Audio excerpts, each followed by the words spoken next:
Hi guys, good morning.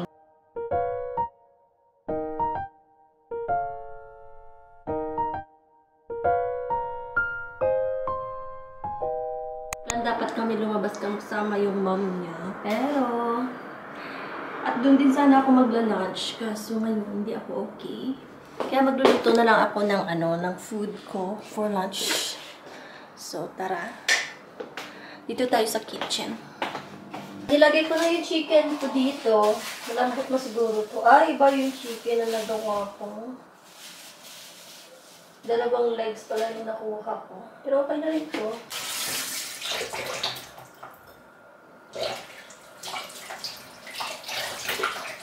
Tinatanggal ko ito ng mga malambot na ito.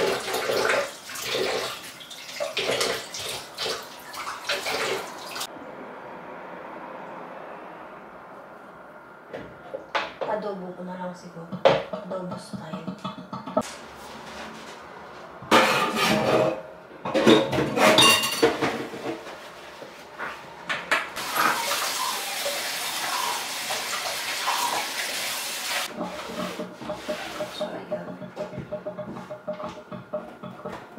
At mamaya nga ay aalis ako kasi kailangan ko pumunta ng ATM.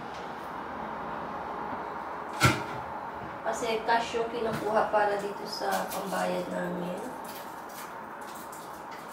So mag-ano na lang ako. Mag-google.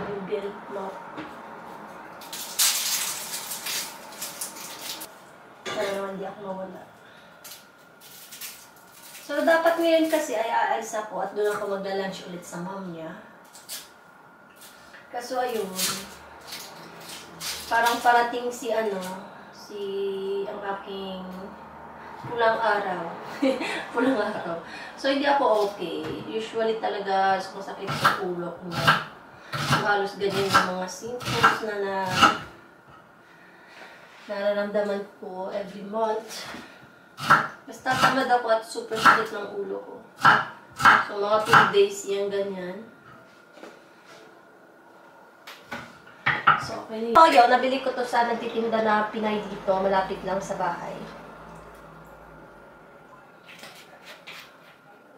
Yung marami din mga Pilipina dito. Pero, syempre, bago lang tayo. Wala pa tayong friends. At anyway, hindi naman ako mahilig lumabas. So, I enjoy my life alone. So, ito yung lagi namin ginagamit na oil, yung olive oil. Kasi ayaw ng yung ibang oil. Mas healthy daw yung ganyang oil. Then ito, nabili namin ito nakaraan sa Asian, Asian shop. Akala niya kasi masarap sa salad. So, hindi niya nagustuhan kasi medyo sweet. So, mas okay yan nilagay sa aking adobo. Ano siya? Parang, ano ba tawag dito? Vinegar. Na medyo sweet. So, meron. Ito, pinamili niya to. Siya namili niya to. Bago ako dumating, pinamili niya to. Kasi alam niyo, mahilig ako sa adobo. And then, try ko nga pala lagyan ito. Nabili ko rin to sa Pilipina nakaraan.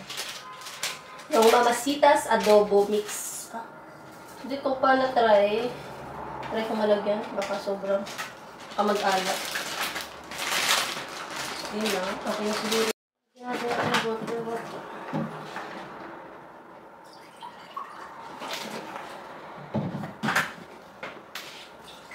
Pwede na siguro.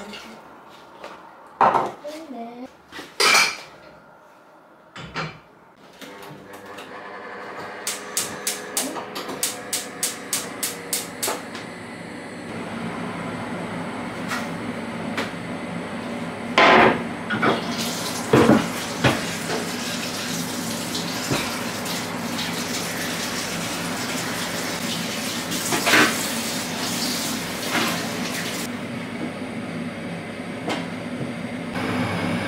Pulo ng aking.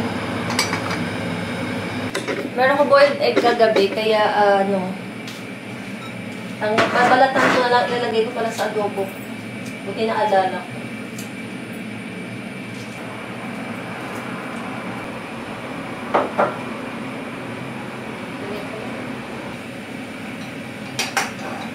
Dalawang itlog lang. Siguro luto na to. O 10 minutes siguro luto na siya. Meron akong rice na natira nakaraan. Nilagay ko dito. So, iinitin ko na lang mamaya dito. Medyo nag-frozen na siya.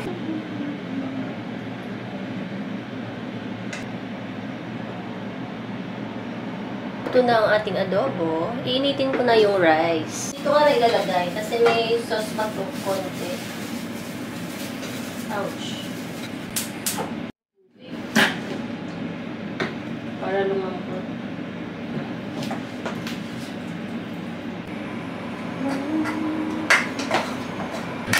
So, meron na akong adobo rice. Ayan.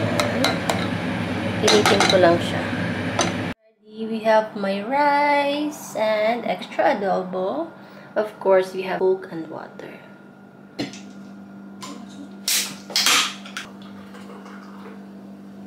Yeah.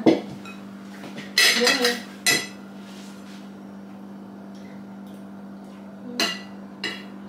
Okay.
Sarap lumabas na, hindi na mainit.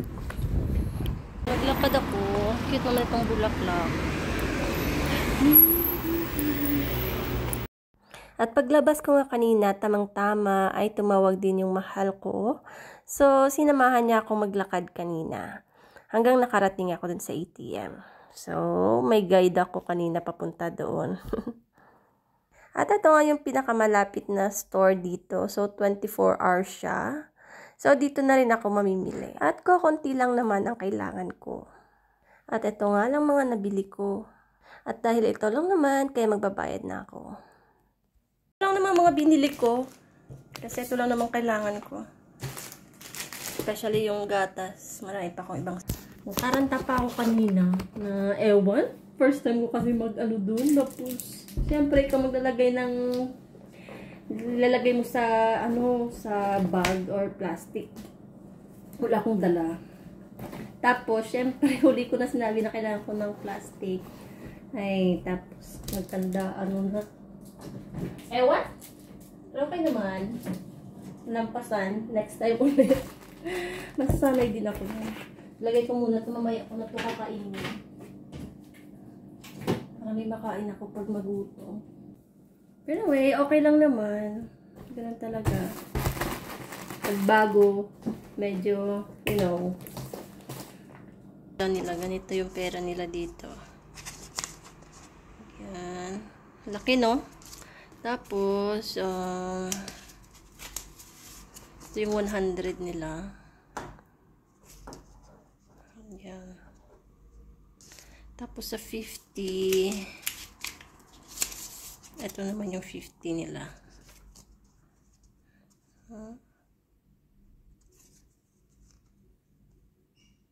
Tapos ito yung sa 10 nila.